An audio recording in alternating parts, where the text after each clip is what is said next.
তোমরা দেখে নিশ্চয়ই বুঝতে পারছো আমি কোথায় আছি আজকে।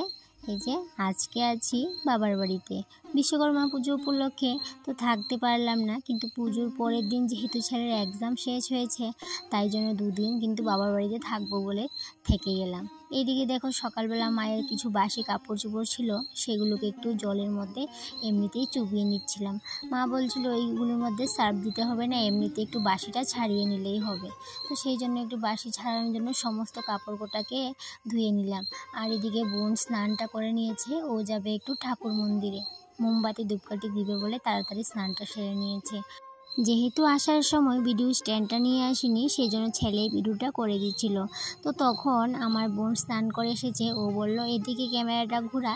তো ওই সময় কিন্তু দেখতে পেলে যে বোন যখন চুলটা বেঁধেছে, ও কিন্তু যখনই কমেডি করে তখন কিন্তু চুলটা এইভাবে উপরে বাঁধে। তোমরা নিশ্চয়ই দেখে বুঝতে পারছো। বাবার বাড়িতে আসলে আমিও অবসর থাকি না, এই যে ছোটোখাটো কাজ নিয়ে ব্যস্তই থাকি।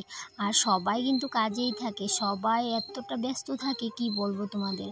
যেহেতু গ্রামের বাড়ি, গ্রামে কিন্তু কাজের এতটা চাপ থাকে কি বলবো তোমাদের। গ্রামের মহিলারা কিন্তু সারাক্ষণ কাজ নিয়েই ব্যস্ত থাকে।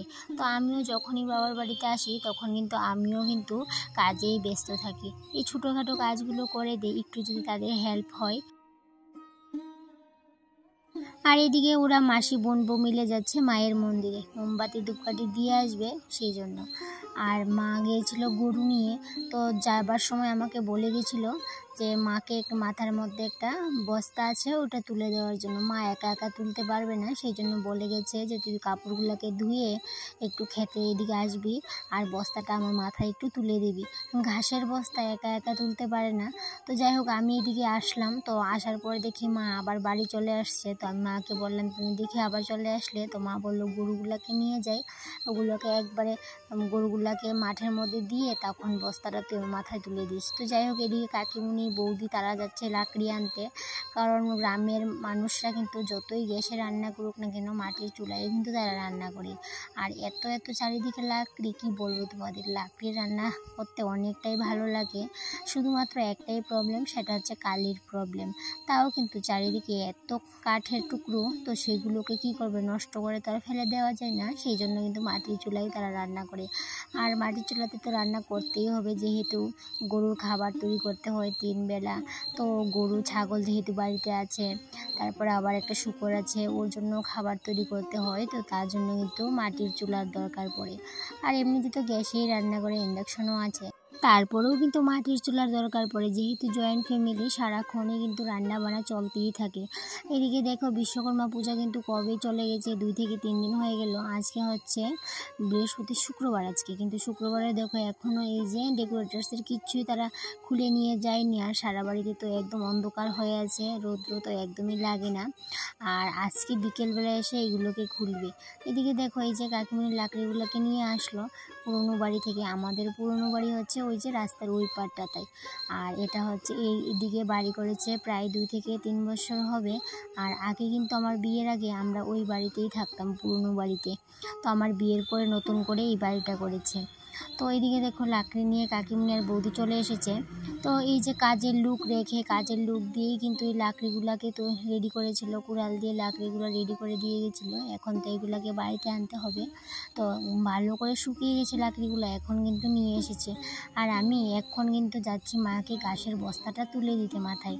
তো পুরনো বাড়িতে গেলাম, পুরনো বাড়ির ওই যে নদীর সাইডটাতে ওইখানটায় ঘাসের পূজাটা এনে রেখেছে, ঘাসের বস্তাটা ওইটা মার মাথাতে তুলে দেবো, একা একা নিতে পারে না। আর এদিকে দেখো এই যে কত স্মৃতি আমার এই জায়গাটাতে, ছোটোবেলার অনেক স্মৃতি আছে। আর এগুলো দেখলে অনেকটা মনে পড়ে ছোটোবেলার কথা। আর এই যে নারকেল গাছটা দেখতে পাচ্ছ, এই নারকেল গাছটাতে থেকে একটাও নারকেল নিতে পারে না, কেন বলো তো, এই যে বানর চড়ুই এগুলো এসে নারকেলগুলোকে খেয়ে নেয়। তো সেই জন্য একটা নারকেলও কিন্তু নিতে পারে না গাছটা থেকে। আর এদিকে দেখো এই যে শুকরটা কিন্তু যা দেবে তাই খেয়ে নেবে। তো আমি একটা পেয়ারা খাচ্ছিলাম, সেই পেয়ারাটাকে দেবো বলে শুকরটার কাছে গেলাম, কিন্তু ভয় পাচ্ছিলাম আমার হাতে যদি কামড় দিয়ে দেয়। তো তাই জন্য দেবো ভাবছি, কিন্তু দিতে পারছিলাম না। তো অবশেষে দিলাম, কিন্তু ওটা খেতে গিয়ে ওটা পড়ে গেল নিচে। তো আবার তুলে দিলাম, পরে আবারও কিন্তু ফেলে দিল। তো ভাবলাম কি করা যায়। একবার ভেবেছিলাম হাত থেকেই খাক, কিন্তু হাত দিয়ে যদি দেই, যদি আমার হাতে কামড় দিয়ে দেয়, আমার না অনেকটাই ভয় করছিল। তাই জন্য কিন্তু দিতে সাহস পাচ্ছিলাম না। পরে কি করব বলে ভেবে পাচ্ছিলাম না। পরে আমি এই যে পেয়ারাটাকে ওটা রুমের মধ্যেই দিয়ে দিয়েছিলাম। আর অনেক সময় লাগিয়ে কিন্তু পেয়ারাটাকে খেলো, কিন্তু তুমি এই শূকরটাকে যা দিবে তাই খাবে। ও না অত খিদে কী বলবো তোমাদের। তো আমি পরে কী করলাম, একটা ঘাস নিয়ে আসলাম, ওই ঘাসটাও কিন্তু খেয়ে ফেললো। তো এত খেয়ে মানে কি বলবো, সারাদিন খাই খাই করে এত খায় কি বলবো তোমাদের, যা দিবে তাই কিন্তু খাবে। আর এদিকে দেখো, এদিকে 3টা রুম আছে শূকরের। তো 3টা রুমের মধ্যে তো আর শূকর নেই, শুধু একটা রুমের মধ্যেই আছে। আর এই শূকরটাকে ছোটোবেলায় এনেছিল, ভালোই কিন্তু বড় হয়েছে এখন। আর এদিকে দেখো এই যে আমাদের এই গরুটা, এই গরুটাকে না আমি অনেকটাই ভয় পাই, এটার কাছেই যেতে চাই না, কারণ ও না মানুষকে একদম যাদের চিনে না ওদের কিন্তু মারতে আসে। তো আমিও ওটার কাছে গিয়েছিলাম অনেকটা ভয়ে ভয়ে। তো মা বলছিল এটার কাছে যাস না, তো আমিও এটার থেকে অনেকটাই দূরে ছিলাম। তো মার নিচে বেগুন পাড়তে গেছে ক্ষেতের মধ্যে, তো আমি আর নিচে যাইনি। নদীর নিচে ক্ষেত আছে, তো সেই ক্ষেতের মধ্যে তো সবজি করেছে, তো বেগুন আনতে গেছে। তো বেগুন নিয়ে আসে, তারপরে কিন্তু বস্তাটা মার মাথা তুলে দেব। তো তার আগে মার সঙ্গে আমি কথা বলছিলাম উপর থেকে। আর এদিকে শূকরটা দেখো খাবার জন্য কি করছে, একদম পাগল পাগল হয়ে আছে। তখন আমি কি করলাম বলো তো, একটা এখান থেকে ঘাস তুললাম। দেখলাম, আমি প্রথমে ভেবেছিলাম ঘাসটা খাবে না, কিন্তু যখন ওটা আমি শূকরের কাছে নিয়ে গেলাম, তখন না ঘাসটা সঙ্গে সঙ্গেই খেয়ে নিল। মানে আমার এত ভালো লেগেছে। আর এটাকে না আমি ডাক দিচ্ছিলাম, ডাক দেওয়ার সঙ্গে সঙ্গে কিন্তু আমার দিকে আসলো, এসে এই ঘাসটা না চট করে খেয়ে নিল। তো আমার ইচ্ছে করছিল আর একটু সময় দাঁড়িয়ে ওটাকে ঘাস খাওয়াতে, কিন্তু আমার এই জায়গাটাতে ভয় করছিল, মাও যেহেতু চলে যাবে বলছিল। তো সেই জন্য আর বেশিক্ষণ থাকিনি, মাকে বস্তাটা মাথায় তুলে দিয়ে আমিও কিন্তু বাড়ির দিকে চলে গেলাম। কারণ বেশিক্ষণ থাকলে এই জায়গাটা এমনিতেই একটু ভালো না, নদীর যেহেতু নদীর সাইড, আর এই জায়গাটাতে এখন কোনো বাড়িঘর নেই, সেই জন্য থাকতে না অনেকটাই ভয় করে। তো এদিকে দেখো এই যে ঘাসের বস্তাটা এখন মার মাথাতে তুলে দেব। আর কিছু বেগুন পেড়ে নিয়ে এসেছিলো আমার জন্য বাড়ি নিয়ে যাব বলে, তো সেগুলো আনতে নিচে গিয়েছিল। আর বেগুনগুলোকে এখন মা তো নিতে পারবে না, আমি নিয়ে যাব। আর এদিকে গরুর খুঁটা একটা ছিল, সেটাও বললো হাতে দিয়ে দে, তো সেটাও তুলে মার হাতে দিয়ে দিলাম। তারপরে এখানে এই যে বেগুনটি দেখতে পাচ্ছ, সেটা আমার জন্য মা রেখে গেছে সেগুলো। তো এই যে বেগুনগুলো এখন নিয়ে নিচ্ছি। আর এই বেগুনের সাথে কিছুটা তিত বেগুনও নিয়ে এসেছে। নদীর ভিতরে একটা গাছ ছিল, সেটাতে কিছুটা ধরেছে, তো সেখান থেকে কিছুটা তুলে নিয়ে এসেছে।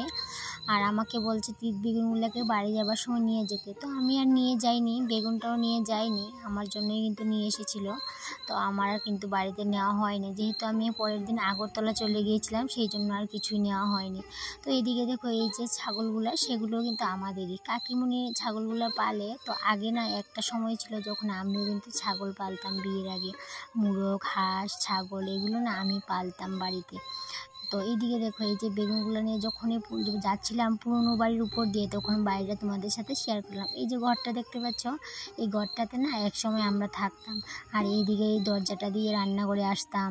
তখন না ঘরটা আরোই ভালো ছিল। আর এখন যেহেতু ঘরটাতে থাকা হয় না, তাই জন্য ঘরটা কিন্তু একদম কি বলবো, একদম ভাঙা অবস্থায়, মানে দেখতে মানে ভালো লাগে না। আর এদিকে এই যে ঘরটার সামনে বারান্দাটা, আর এদিকে যেই ঘরটা ছিল, এই ঘরটাতে থাকতো আমার কাকিমুনি তারা। তো এটা ছিল কাকুর ঘর, আর ওই দিকের সাইডের ঘরটা ছিল আমাদের ঘর। তো এই ঘরটাতে এখন থাকে কিছু মালপত্র, যেহেতু আমাদের গ্লাসের দোকান, গ্লাস টাস রাখে ওই কাকুর ঘরটাতে। আর এদিকের ঘরটাতেও কিন্তু ধান থাকে একটা রুমে, আর একটা রুমে কিছু থাকে না, আর একটা রুমে ছাগল বাঁধা হয়। আর এদিকে বিশ্বকর্মা বাবাকেও কিন্তু এই সাইডে পুরনো বাড়িতে এনে রাখা হলো। ওই যে বারান্দাতে দেখতে পাচ্ছ, এখানটায় কিন্তু বিশ্বকর্মা বাবা বসে আছে। আর এদিকে দেখো বিশ্বকর্মা বাবাকে একটু দেখে এবার চলে যাচ্ছে আবার এই যে বাড়িতে। এই যে বিশ্বকর্মা বাবা এখানটায় রাখা হলো বারিন্দার কোণাটার মধ্যে।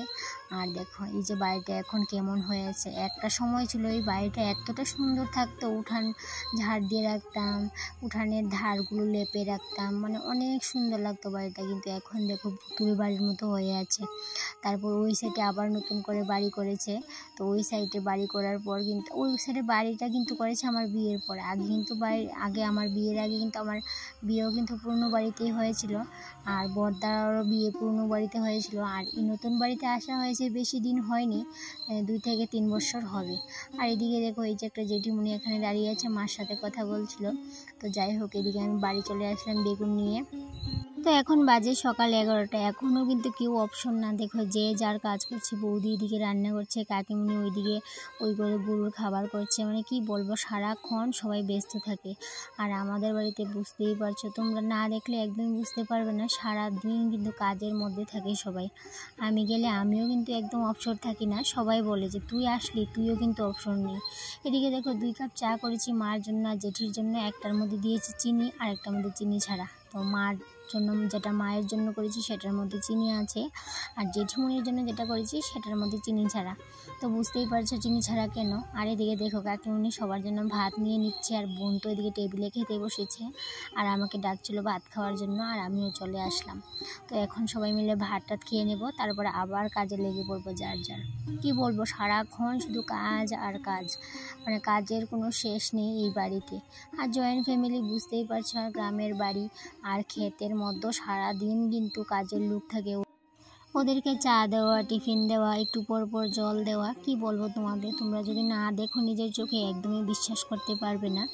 এদিকে বাসন কুসন নিয়ে গিয়েছিলাম আমি মাজতে, কিন্তু বৌদি আমাকে মাজতে দেয়নি, তাই জন্য আমি ঘরে চলে আসলাম। এসে ভাবলাম এই যে আমরা যে ভাত টাত খেয়েছি, তো সেই সকরাটা ছাড়িয়ে নিয়েছি, তারপর গ্যাসের চুলাটাকে ভালো করে মুছে পরিষ্কার করে নিয়েছি। আর এদিকে বোন রেডি হয়ে গেছে, এখন বেরিয়ে যাবে। তো বোনের বড় এতক্ষণ বাড়িতে ছিল না, ও ছিল আমবাসাতে গিয়েছিল কিছু মাল বুকিং করার জন্য, বাড়িতে পাঠাবে, যেহেতু দোকান আছে নিজের, তো সেই জন্য গিয়েছিল আমবাসা। তো মাল বুকিং করে গাড়িতে উঠিয়ে দিয়ে আসলো, এবার চটপট করে ভাতটা খেয়ে রেডি হয়ে গেল। আর এদিকে বোন আগে রেডি হয়েছিল। আর এদিকে দেখো যাওয়ার সময় এখানে দাঁড়িয়ে দাঁড়িয়ে কমেডি করছিল। কমেডি করতে করতে এত অভ্যাস হয়ে গেছে, মানে যেখানেই থাকে সেখানেই কমেডি করা শুরু করে দেয়।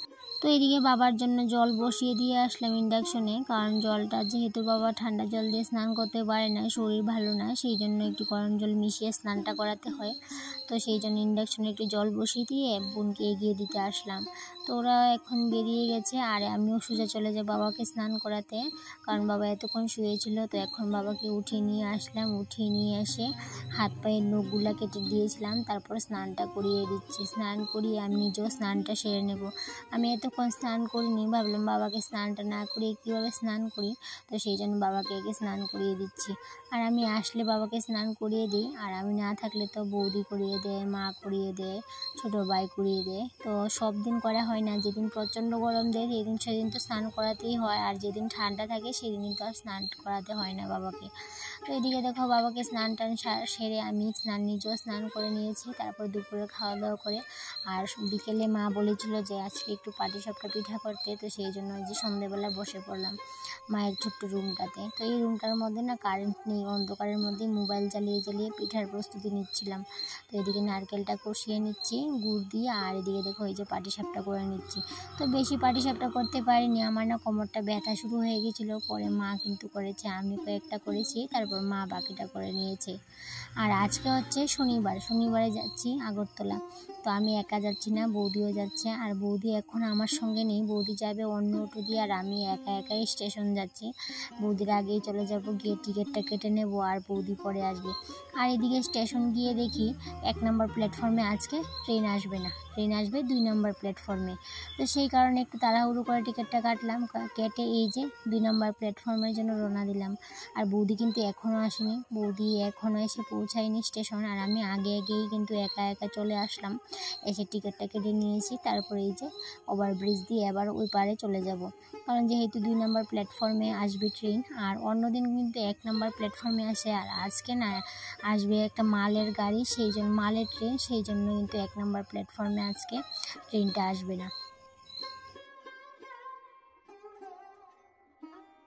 আর এই যে দেখতে পাচ্ছ এই মালের ট্রেনটার জন্যই কিন্তু 1 নম্বর প্ল্যাটফর্মে আমাদের গাড়ি আসেনি, সেই জন্য 2 নম্বর প্ল্যাটফর্মে আমাদের গাড়ি আসবে। তো এখন কিন্তু বৌদি আমার সঙ্গেই আছে আর আমাদের ট্রেনও চলে এসেছিল। তো আমরা ভাগ্যক্রমে কিন্তু রাধা মাধবের কৃপায় সিটও পেয়ে গেছিলাম। তারপরে এই যে আগরতলা শহরে চলে আসলাম। তো বটতলা বাজারে এসে এই যে দুজনে মিলে একটু চা খেয়ে নিচ্ছিলাম আর তোমাদের সাথে এই যে উড়াল ফুলটা একটু শেয়ার করে নিচ্ছিলাম, আগরতলা শহরের উড়াল ফুলটা। তো তারপর গেলাম শপিং মলে, সেখানে কিছু কেনাকাটা করলো বৌদি। তো আমি এখান থেকে তেমন কিছু কিনিনি, আমার একটা এক্সচেঞ্জ করার ছিল, সেটা এক্সচেঞ্জ করলাম শুধুমাত্র। তারপর আমি বিশাল মার্কেটে গেলাম, সেখান থেকে কিছু টুকিটাকি কেনাকাটা করলাম। আজকে আগরতলা আসার মেন উদ্দেশ্য হলো আমার ওষুধ শেষ হয়ে গেছিলো, যে ওষুধগুলো আমরা আমবাসাতে পাবো না, সেই জন্য আজকে আগরতলা আসলাম। আর যেহেতু আসলাম সেহেতু একটু কেনাকাটাও করা হলো, যেহেতু পুজো চলে আসলো। আর বৌদিও কিছু কেনাকাটা করলো, আমিও করলাম, ওষুধটাও নিয়ে নিলাম। আর এই যে এই মাসের প্রত্যেক শনিবারে কিন্তু আমি আগরতলা আসা হচ্ছিল, কারণ যেহেতু ডক্টর দেখাচ্ছি আর 14 দিন পর কিন্তু আবার আসবো। তো যাই হোক বন্ধুরা, আজকের ভিডিওটা তাহলে এই পর্যন্তই থাক, আবারও দেখা হবে পরবর্তী কোনো একটা ব্লগে। টাটা।